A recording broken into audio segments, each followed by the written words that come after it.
अस्सलाम वालेकुम स्टूडेंट्स, कैसे हैं आप सब लोग। आज हम करेंगे फ्लूइड डायनेमिक्स यूनिट नंबर 6। ठीक है, ये ऐसा चैप्टर है जिसमें से एक लॉन्ग लाजमी आना है। इसमें मेन टॉपिक्स जो हैं वो आपके पास ड्रैग फोर्स है, यहाँ टर्मिनल वेलोसिटी। ठीक है, अब विस्कोसिटी जो है हमारे पास, विस्कोसिटी को हम ड्रैग फोर्स कहते हैं। ठीक है, विस्कस ड्रैग, ड्रैग फोर्स, कुछ भी। ठीक है, अब हमने पढ़ा था रेजिस्टेंस के बारे में। रेजिस्टेंस पढ़ी थी ना, कि किसी चीज़ को रोकता है, ऐसी फोर्स जो रोके वो रेजिस्टेंस आती है। अब हमने पिछले 10th में पढ़ा था कि इलेक्ट्रिक फील्ड्स में जो रेजिस्टेंस आती है वो फोर्स की वजह से आती है। जब फोर्स लगती है, अपोज करती है करंट को, तब वो रेजिस्टेंस कहलाती है। लेकिन अब यहाँ पे हम पढ़ेंगे the resistance offered by different layers of fluid. Fluid पढ़ रहे हैं तो फ्लूइड में फ्लूइड तो आएगा ना, फ्लूइड फ्लो भी करता है, इतना आपको पता होना चाहिए। पता है ना, अब पानी जो है ये फ्लूइड है तो ये फ्लो भी करेगा। ठीक है, resistance offered by different layers of a fluid to its flow is called viscosity.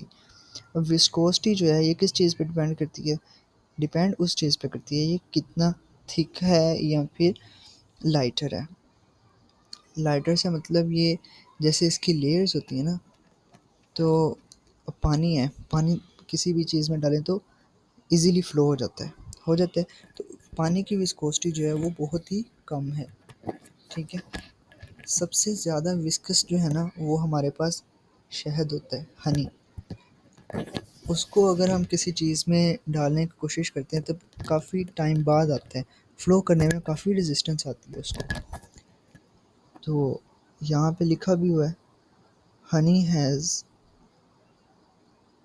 honey's viscosity is much higher as compared to that of water। ठीक है, अब ये क्यों होती है?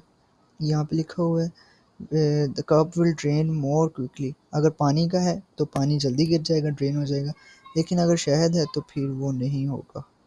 आपको इतना पता नहीं चाहिए, जो प्योर शहद होता है उसकी विस्कोसिटी बहुत ज़्यादा होती है। इस तरह फ्लूइड में हमारे पास एक तो गैसेस आती हैं और दूसरा वाटर, जैसे वाटर है ना फ्लूइड, वो आ जाता है। लिक्विड और गैसेस ये दोनों आती हैं। अब गैसेस की जो विस्कोसिटी होती, गैसेस की भी विस्कोसिटी होती है। Through it little harder to notice it ordinary substances. In most liquid viscosity decreases. अब यहाँ पे आपको एक चीज़ याद रखनी है, ये एक इनका ना रिलेशन अपोजिट होता है। अगर हम लिक्विड को टेम्परेचर पे रखें, टेम्परेचर इंक्रीज़ करें लिक्विड का, तो उसकी विस्कोसिटी कम हो जाएगी। ठीक है, टेम्परेचर ज़्यादा करने से विस्कोसिटी कम होगी। लेकिन अगर हम गैसेस का टेम्परेचर ज़्यादा करते हैं, ठीक है, तो उसकी विस्कोसिटी भी ज़्यादा होगी, विस्कोसिटी भी ज़्यादा हो जाएगी। कब? जब हम करेंगे टेम्परेचर को इंक्रीज़। ठीक है, विस्कोसिटी हम रिप्रेजेंट करते हैं, कोएफिशिएंट ऑफ विस्कोसिटी जो है ईटा से। ठीक है, ईटा, इसका न्यूटन सेकंड पर मीटर स्क्वायर, इसको हम यूँ भी कह सकते हैं, पास्कल सेकंड भी कह सकते हैं, और किलोग्राम पर मीटर पर सेकंड भी कह सकते हैं। इसके ये यूनिट्स आ जाते हैं। ठीक है, हम अब देखेंगे ड्रैग फोर्स। ड्रैग फोर्स क्या होती है? द रिटार्डिंग फोर्स, यानी कि resistance experienced bye an object moving through fluid is called drag force और विस्कस ड्रैग। अब जो रेजिस्टेंस होती है ना, ऑब्जेक्ट पे जो रेजिस्टेंस लग रही होती है किसी फ्लूइड को आगे जाने के लिए, अब किसी फ्लूइड को आगे जाने के लिए जो रेजिस्टेंस लग रही है उस ऑब्जेक्ट पे, वो हमारे पास विस्कस ड्रैग होगी। ठीक है, या ड्रैग फोर्स इसको कहते हैं, स्टोक्स लॉ भी इसको कहते हैं। तो इसका जो फॉर्मूला हमारे पास आता है वो F इज इक्वल टू, अब यहाँ पे दो चीज़ें आ जाती हैं। एक हाइड्रो डायनेमिक, हाइड्रो मतलब वाटर वाला आ गया। वाटर किस में आता है? लिक्विड में आता है। ऐसा ही है। और गैसेस में एरो, एयर से arrow dynamic drag. Okay, air air की जो होगी ना, when the fluid is a gas, जब गैस फ्लूइड होगा तो एरोडायनेमिक ड्रैग होगी, लेकिन जब लिक्विड होगा हमारे पास तो हाइड्रोडायनेमिक होगी। ओके, अब इस फॉर्मूले को देख लेते हैं। ये स्टोक्स लॉ का है, ठीक है। इसको स्टोक्स लॉ भी कहते हैं, पेपर में स्टोक्स लॉ के बारे में पूछा जाता है। ड्रैग फोर्स या ड्रैग आ जाती है। इसको हम देखते हैं 6 पाई ईटा, ये तो हमारे पास कांस्टेंट आ गए ना, के की इक्वल आ गई। अब जो हमारे पास फोर्स होती है ना, वो डायरेक्टली प्रोपोर्शन होती है आर के, और फोर्स हमारे पास डायरेक्टली प्रोपोर्शन है वी के। अब जितनी ज़्यादा वेलोसिटी होगी उतनी ज़्यादा ड्रैग फोर्स होगी, जितना ज़्यादा रेडियस होगा उतना ज़्यादा फोर्स लगेगी उस पर, ठीक है। अब जब इन दोनों को इकट्ठा करेंगे, इकट्ठा करने पे हमारे पास बन जाता है F directly proportion R V, ये इक्वेशन बन गई। फिर नेक्स्ट में प्रोपोर्शनलिटी साइन ख़त्म किया तो हमारे पास के, के नहीं, अब के की जगह हम कांस्टेंट में हम ये लिखेंगे, ठीक है। 6 पाई ईटा, ठीक है, 6 पाई ईटा आर वी, इसके इक्वल आ जाते हैं, ठीक है। ये हमारे पास स्टोक्स लॉ था। टर्मिनल वेलोसिटी, ये इम्पोर्टेंट टॉपिक है हमारे पास।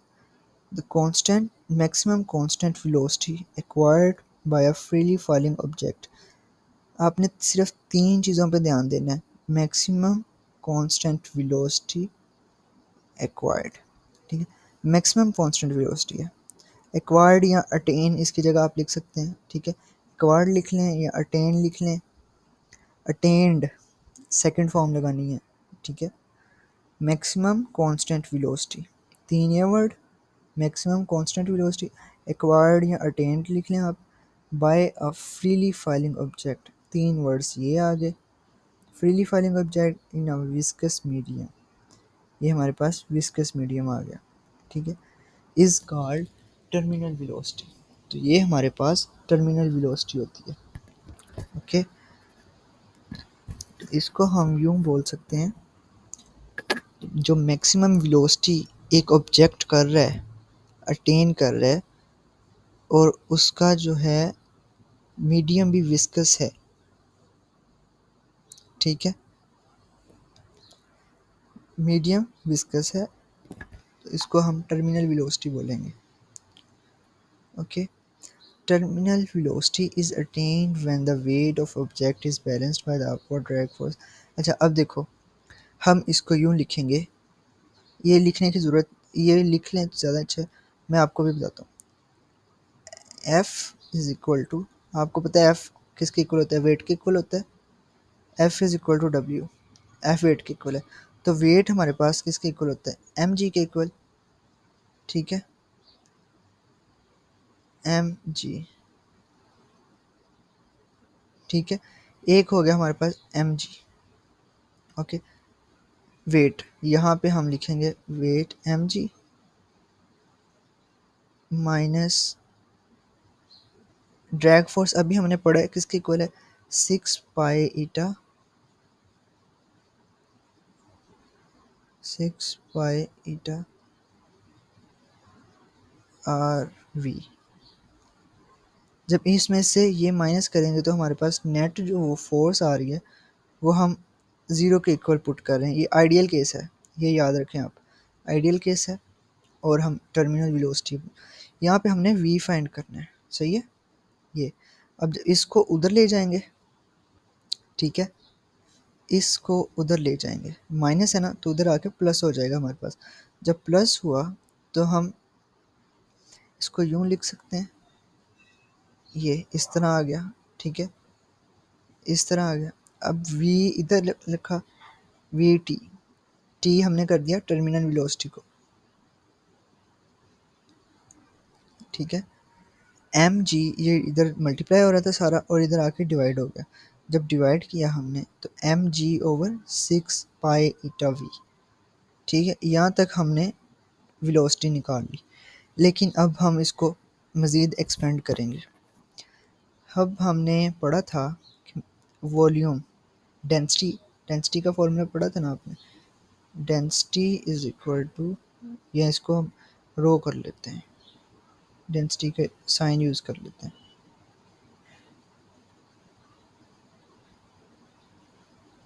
रो इज इक्वल टू मास पर volume M over capital V. अब यहाँ पे एम है हमारे पास, इसको हम यूँ लिख सकते हैं, mass is equal to W उधर जाकर सॉरी वी मल्टीप्लाई हो जाएगा, तो ये रो वी। ठीक है, रो वी इसमें पुट कर देंगे हम। रो वी पुट किया, रो वी यहाँ पे पुट किया, तो हमें पता है कि वी जो है किसके इक्वल होता है, वॉल्यूम हमारे पास, वॉल्यूम स्फेयर का 4/3 पाई आर क्यूब। ठीक है, पाई आर क्यूब के इक्वल है। पाई आर क्यूब इसमें पुट किया, पहले एम की जगह यहाँ पे ये रो वी पुट किया, फिर वी की जगह हमने ये पुट किया, तो फाइनल आंसर हमारे पास ये आ गया। तो अब देखो ये 3 इधर आके इसके साथ मल्टीप्लाई हो जाएगा, 18 बन गया। यहाँ से एक कैंसिल हो जाएगा ऊपर से। ठीक है, 6 था तो यहाँ पे 4, तो इधर 2 बच गया, ऊपर 3 इसके साथ मल्टीप्लाई हो रहा है तो 3 नीचे भी 3 रह गया, 3 3 9 9। यहाँ पे ईटा आ गया, पाई ये वाला पाई इसके साथ कैंसिल, इधर 3 है इधर 1 है, तो 1 वाला कैंसिल, ऊपर 2 रह गया, यहाँ पे 2 रह गया। अब यहाँ पे बच गया 2, ये रो इधर आ गया, आर स्क्वेयर और जी आ गया, डिवाइड बाय 9 ईटा ये आ गया। ओके, तो हमारे पास टर्मिनल वेलोसिटी ये बन गई फाइनल। अब यहाँ पे क्या क्या चीज़ें कांस्टेंट है, रो कांस्टेंट है, जी कांस्टेंट है और ईटा कांस्टेंट है। सही है, तो हम इसको यूँ लिखेंगे, ये कांस्टेंट ये कांस्टेंट ये कांस्टेंट, इसके साथ ये 2/9 भी कांस्टेंट, ये निकल गया इतना, पीछे आर स्क्वायर बच गया, तो आर स्क्वायर हमारे पास ये डायरेक्टली प्रोपोर्शन है। ठीक है, टर्मिनल वेलोसिटी अगर आपके पास 4 दी है, आपको वो बोल दे कि रेडियस इसका फाइंड करो, तो रेडियस आपके पास आना चाहिए, अगर ये 4 है तो इसका रेडियस क्या आएगा। ठीक है, इस तरह के सवाल पूछ जा सकते हैं।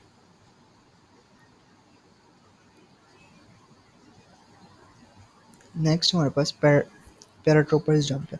पैराट्रोपर्स जंप में हमने सिंपल सी चीज़ें बतानी है। जब ऊपर ऊपर से वो उसके उसके पास पैराशूट होते हैं ना, ठीक है, पैराशूट के साथ जब प्लेन से वो नीचे जंप करते हैं, जंप करने के बाद कुछ उसमें वेलोसिटी एक्सेलरेशन आ जाती है, ऐसे ही वो मैक्सिमम टर्मिनल वेलोसिटी गेन कर लेता है या अटेन करता है या एक्वायर्ड करता है। ठीक है, जब वो ऊपर से जंप करते हैं, उसके बाद उसके थोड़ा सा नीचे आता है, ठीक है, स्पीड ज़्यादा हो जाती है, तब वो अपना पैराशूट जब खोलता है तो एकदम झटका लगता है और वो थोड़ा सा उसकी स्पीड जो है वो बहुत ही कम हो जाती है। अब जब उसने ऊपर से छलांग लगाई थी तो उसकी वेलोसिटी थी 60 तक गया, 50 तक गया। ठीक है, लेकिन जब उसने पैराशूट खोला तो ये कम होती गई। ठीक है, अब ऐसे स्लो स्लो होती होती होती अब वो नीचे गिर गया, अब नीचे गिर गया मतलब लैंड कर गया। ठीक है, इस वजह से ये पैराट्रोपस जंप था। ड्रैग फोर्स लगी उस पर। ठीक है, उसका ये एरिया था, एरिया ये पैराशूट का जो एरिया खुला, पैराशूट जब ओपन हुआ तब उसने एयर को बहुत ज़्यादा ट्रैप कर दिया अपने अपने साथ और वहाँ पे रुक गया, बहुत ही उसने स्लो कर दी वेलोसिटी। तो ये हमारे पास पैराट्रोपस जंप था। अब ये जो है ना आपके पास, ये इम्पोर्टेंट है सवाल, assignment 6.2। Fluid flow, fluid flow आपको पता होना चाहिए होता है कि इसकी दो टाइप्स होती हैं फ्लूइड फ्लो की। एक स्ट्रीमलाइन फ्लो होता है और एक टर्बुलेंट फ्लो होता है। ये आपके पास 3 नंबर का सवाल आ सकता है, difference between streamline flow and turbulent flow, या लैमिनार फ्लो भी इसको बोलते हैं, स्ट्रीमलाइन फ्लो।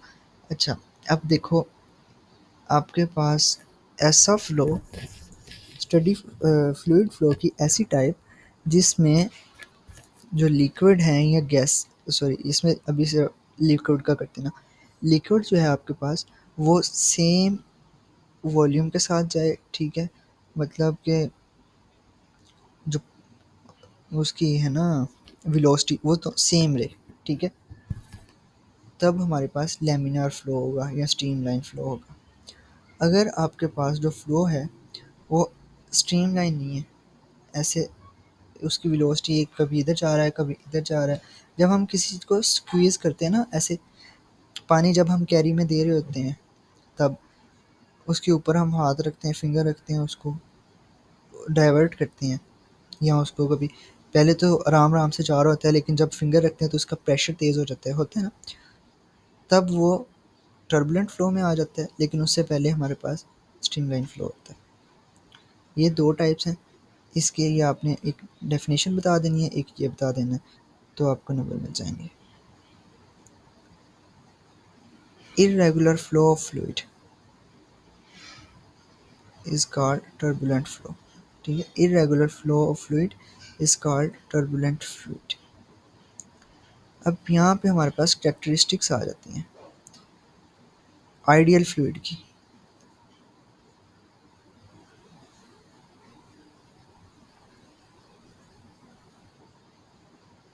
कैरेक्टरिस्टिक्स तो टाइप कर लेते हैं यार।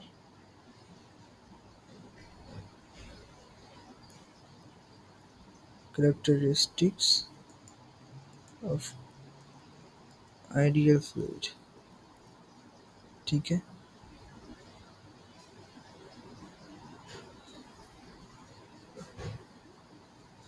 आइडियल फ्लूइड हो गया। ओके, ये हमारे पास था इम्पोर्टेंट, इसको हाईलाइट कर देता हूँ।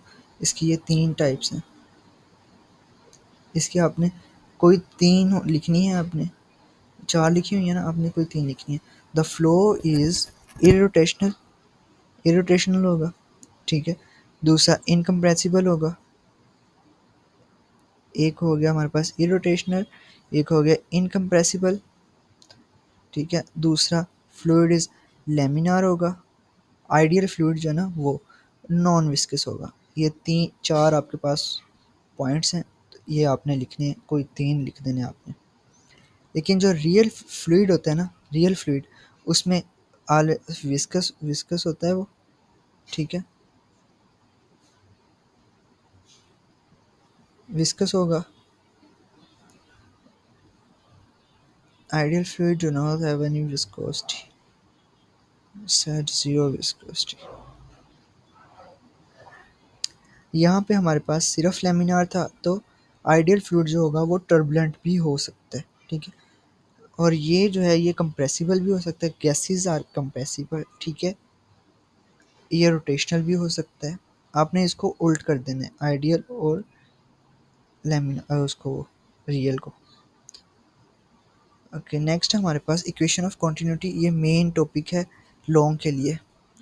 एक ये टॉपिक है, एक हमारे पास उसके बाद बर्नौलीज इक्वेशन है, फिर टॉर्सेली थ्योरम है। ये 3 ऐसे टॉपिक्स हैं जो लॉन्ग में आ सकते हैं।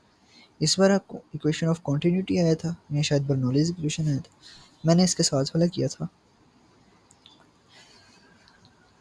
Equation of continuity is important concept.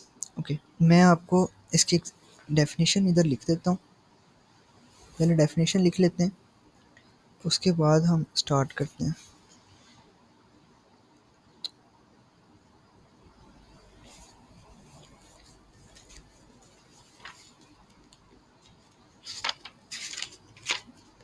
The product of cross sectional area, the product of cross sectional area, गलती हो तो आप देख लें, ठीक कर लेना आप। एरिया ऑफ पाइप, पाइप में कर रहे हैं ना इसलिए pipe and fluid speed at any point along the pipe is always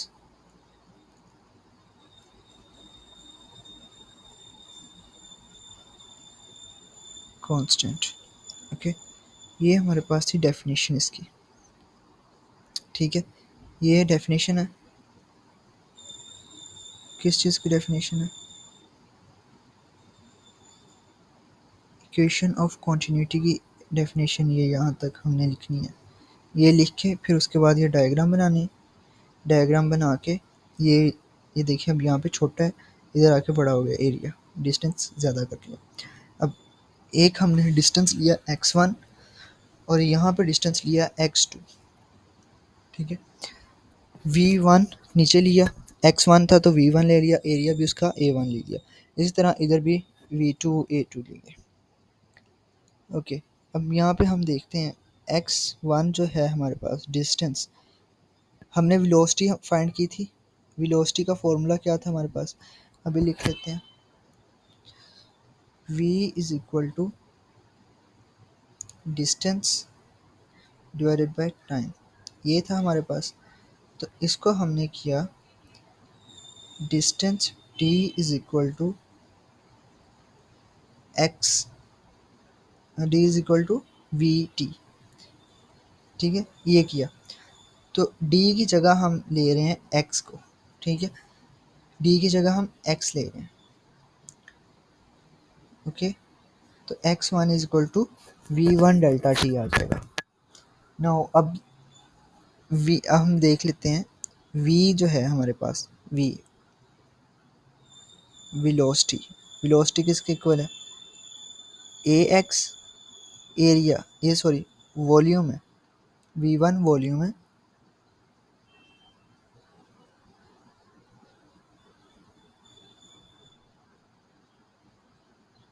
volume हमारे पास आता है area into x, x distance है, एरिया को multiply by area, sorry area L square है, और एक्स जो है ये भी हमारे पास टी है, टाइम नहीं यार, वो लेंथ है। ठीक है, लेंथ और एल स्क्वायर, लेंथ का स्क्वायर एल क्यूब आ जाता है, एल क्यूब हमारे पास डिस्टेंस उसके वॉल्यूम की इक्वल आता है।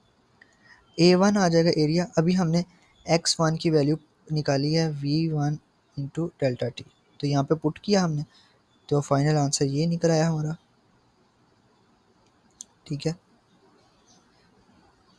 अब मैस हमारे पास था, mass is equal to rho into V, अभी ऊपर हम करके आए हैं, तो रो वॉल्यूम हमने अभी निकाला है a one we one delta t, यहाँ पे हमने पुट कर दिया rho one A one we one delta t. इस तरह m2 भी सेम वही चीज़ आ जाएगी, सिमिलरली m2। अब मैस कंजर्व्ड है दोनों का, तो हमने ये वैल्यू रख ली डेल्टा m1 डेल्टा m2। अब हम यहाँ करते हैं, मैं लिखता हूँ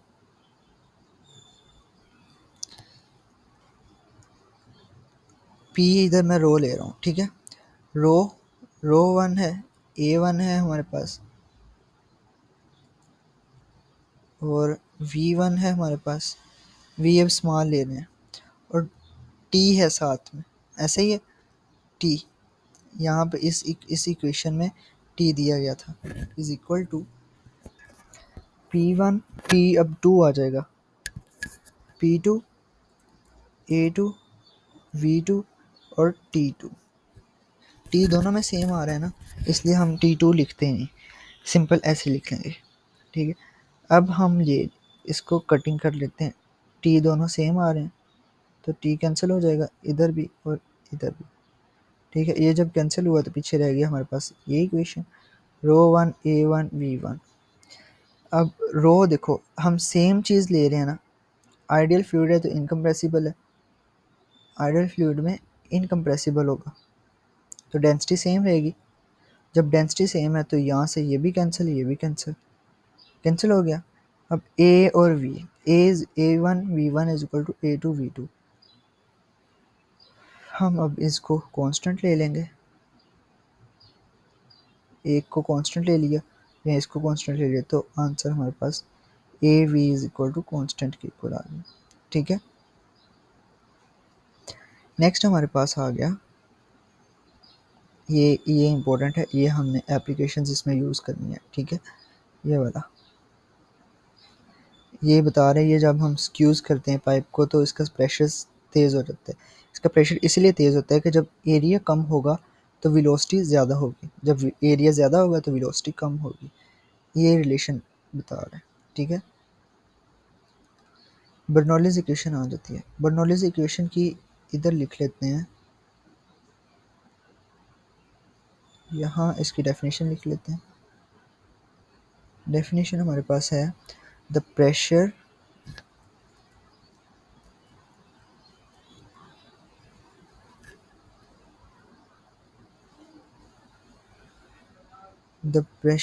यहाँ पे कॉमा आ जाएगा, पोटेंशियल एनर्जी PE। ठीक है, potential energy per unit volume, per unit volume आप इसको उसमें लिख लो वर्डिंग में, per unit volume and kinetic energy per unit volume. देखो दोनों जो लिए हैं काइनेटिक एनर्जी और पोटेंशियल एनर्जी दोनों पर यूनिट वॉल्यूम है, विल रिमेन सेम, या सेम कांस्टेंट लिख लें तो ज़्यादा अच्छा है, कांस्टेंट ही दिया गया है हमारे पास। ठीक है, ये हमारे पास आ जाती है इसकी डेफिनेशन। ठीक है, डेफिनेशन, ये डेफिनेशन है, विल रिमेन कांस्टेंट। डेफिनेशन लिख के उसके बाद हमने एक कंसीडर किया, एक पाइप लिया हमने। ठीक है, एक का ये छोटा है, एक का बड़ा है। देखो पाइप की एक साइड है ये एरिया, जैसे हमने ऊपर वाले में किया था, एरिया इसका ये आ गया छोटा। अब फोर्स इधर से लग रही है इस तरह। ठीक है, ये फोर्स इधर जा रही है, ऐसे ही है, ये इधर आ गई फोर्स। अब ये डिस्टेंस आ गया हमारे पास, इतना डिस्टेंस है, और ये ज़मीन से ऊपर तक दरमियान तक उसकी हाइट ली है, दरमियान तक हाइट ली, फोर्स लगी थी तो वॉल्यूम भी आएगा हमारे पास। ये वेलोसिटी है, सॉरी वेलोसिटी निकाली हुई है, इधर वेलोसिटी आ गई। तो इसी तरह इधर सेकंड वाली साइड में भी ये h हाइट आ जाएगी, हाइट किधर, इसके दरमियान तक। अब देखो ये ज़्यादा हाइट है, ये कम हाइट है, ऐसे ही है, लेकिन है कहाँ से, ये नीचे से अर्थ से है। ठीक है, उस एक सेम पॉइंट से, लेकिन फ़र्क किसका आ रहा है, इसके शेप की वजह से फ़र्क आ रहा है इतना। ओके, ये हमारे पास डिस्टेंस आ गया जितने में वो कवर था। अब फोर्स इस साइड पे लग रही है, इस साइड पे क्यों लग रही है, क्योंकि ये फोर्स इधर से आई, इसके टकराई साथ और फिर पीछे को लगी। ठीक है, इस वजह से ये पीछे को आ रही है। वेलोसिटी इसकी भी सीधे जा रही है, एरिया इसका ज़्यादा है, इसका कम है। तो अब हम देख लेते हैं, जैसे ऊपर किया था हमने, distance is equal to V1 delta T, ये इक्वेशन। इसी तरह दूसरी इक्वेशन भी x2 is equal to V2 delta two. ठीक हो गया। अब यहाँ पे हम वर्क लगा रहे हैं, वर्क का फॉर्मूला हमारे पास था, अभी लिख लेते हैं।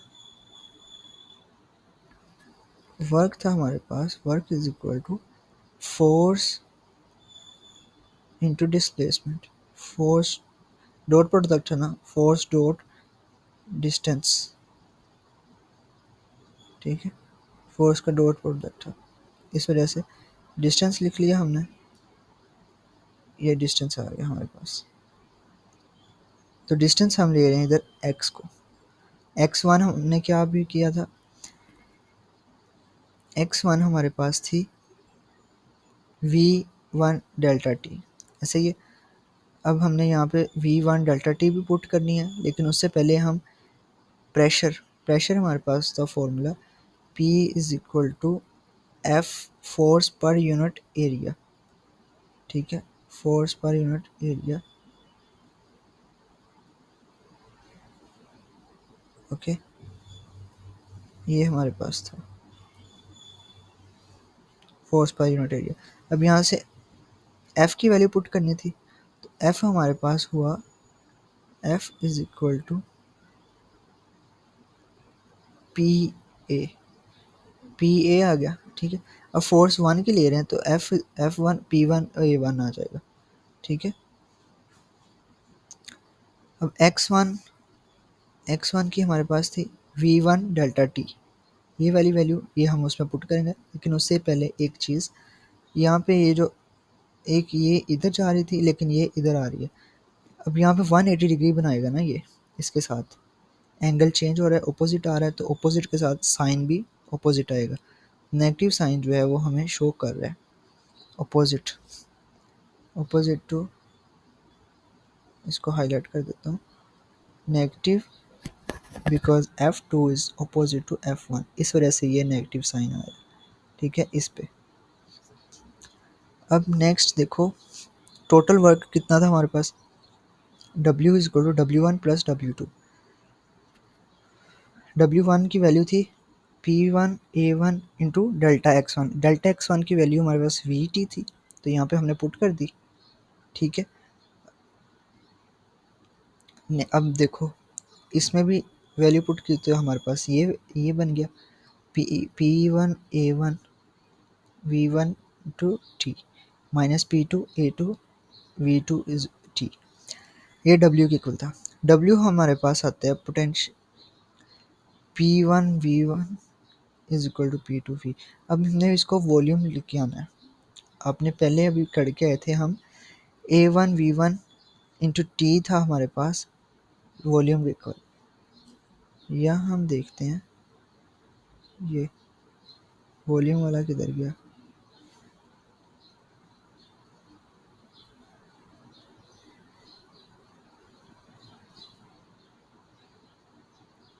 इस जगह हम करते हैं लुक, ये चीज़ देखो ना आप, ये थी रो ये इसकी इक्वल आ रही थी, मैस भी था इसमें, वॉल्यूम यहाँ से हम वॉल्यूम निकालेंगे, V हमारे पास आ जाएगा volume is equal to A1, ठीक है, A1 V1 इंटू T, ठीक है। V यहाँ पे छोटा लिखेंगे क्योंकि वेलोसिटी है, टाइम पीरियड T छोटा लिखेंगे, ठीक है। ये इस तरह किया हमने। अब देखो ये वॉल्यूम इसके इक्वल आया, तो यहाँ पे हम वॉल्यूम लिखेंगे, वॉल्यूम कितना आया A1 V1 T is equal to volume के इक्वल। अब इस इक्वेशन में हमने ये वॉल्यूम के इक्वल आ गया, ये भी वॉल्यूम के इक्वल आ गया, ठीक है, ये वॉल्यूम के इक्वल है। अब P1 V1 is equal minus P2 V2 इसके इक्वल आ गया।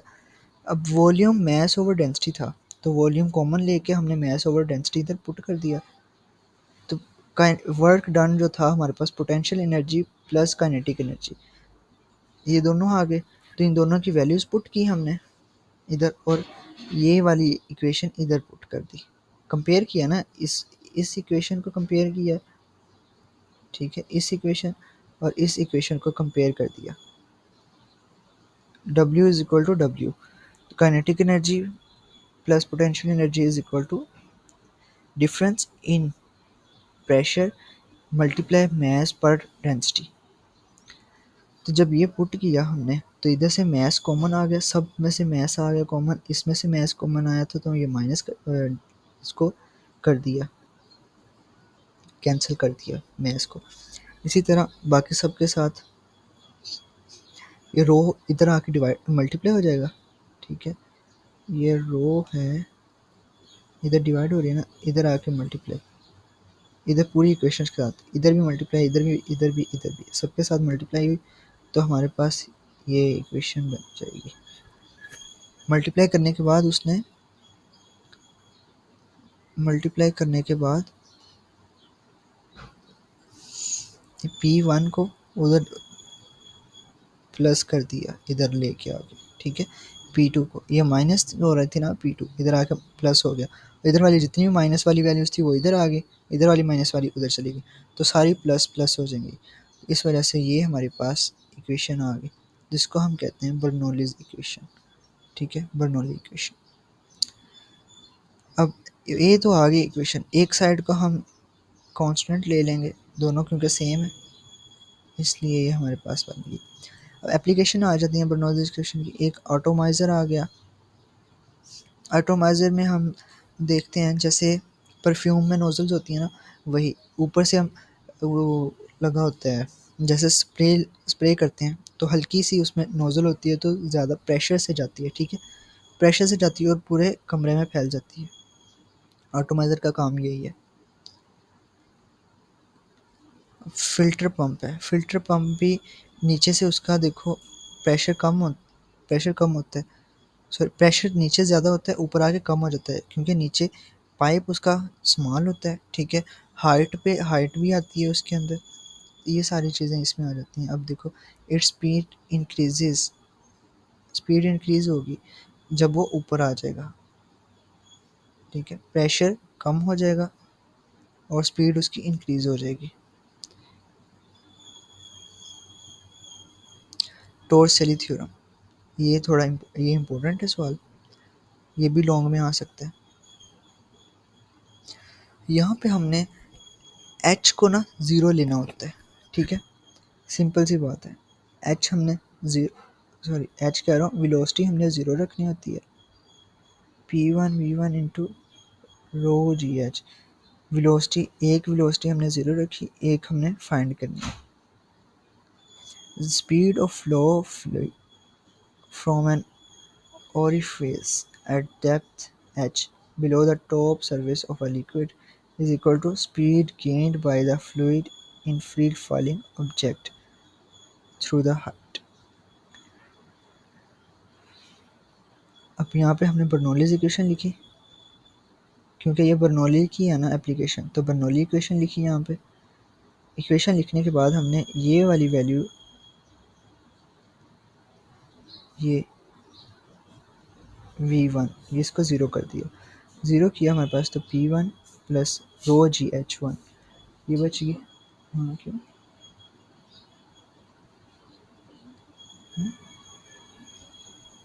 पेपर,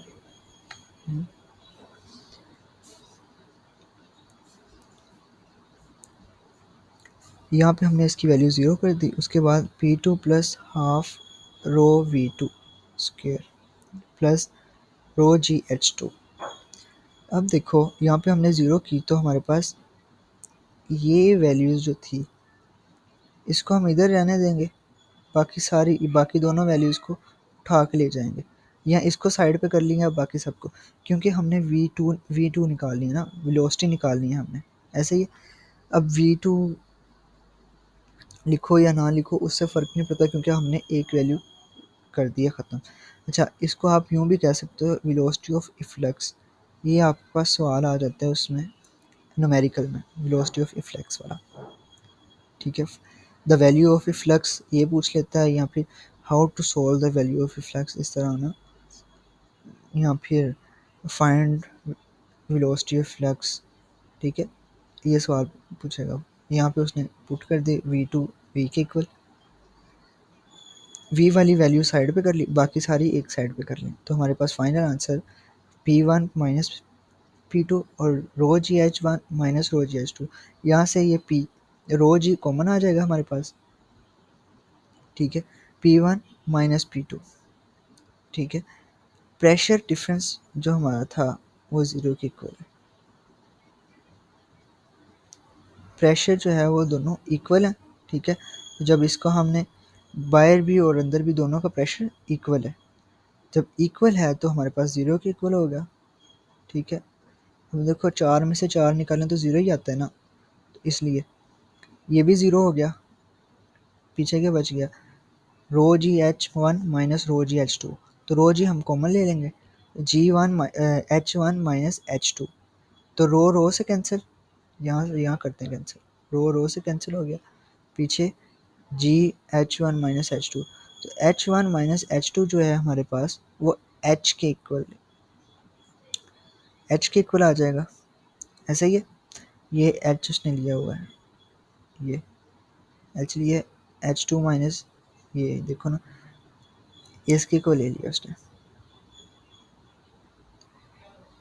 ये दो इधर आके मल्टीप्लाई हो जाएगा हमारे पास, तो वी स्क्वेयर, इसने एक स्टेप छोड़ दिया, वी स्क्वेयर हमारे पास आ जाता है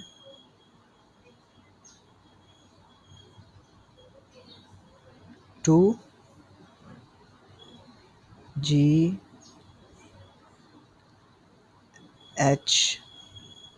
ठीक हो गया। या इसको आप H1 माइनस H2 कर लो,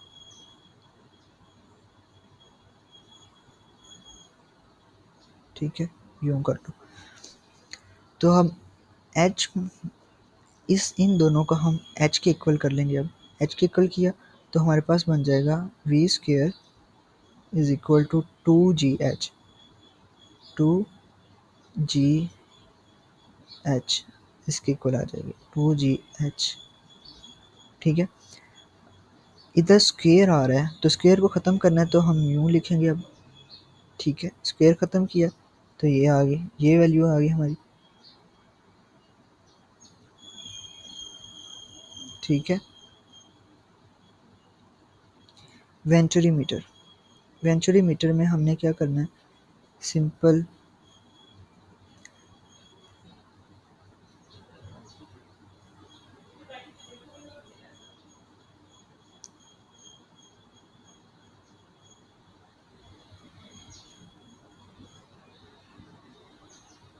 ओके, सुपर फ्लूइडिटी ये आपका एक शॉर्ट बनता है यहाँ से, ठीक है। बाकी वो पीछे जो टॉपिक्स है ना उसमें से पेपर में नहीं पूछते, वैसे आप कर जाना अगर आपने 80 प्लस मार्क्स लेने हैं तो, वरना 50-60 लेने हैं तो फिर छोड़ो, मेन चीज़ जो है वो करो। ओके, सुपर फ्लूइडिटी, इसमें सवाल आता है कि एप्लीकेशन ऑफ सुपर फ्लूइडिटी क्या क्या है, हाई प्रिसीजन डिवाइसेस है, ठीक है, गैरोस्कोप आ जाता है,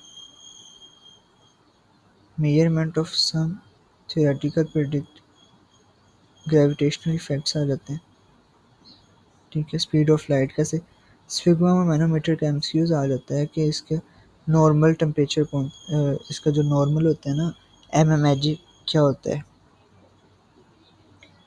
80 टू 120 होता है, ठीक है, 120 ऊपर वाला और डायस्टोलिक नीचे वाला 80।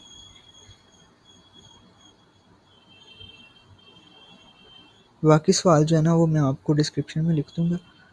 ओके, अल्लाह हाफिज़।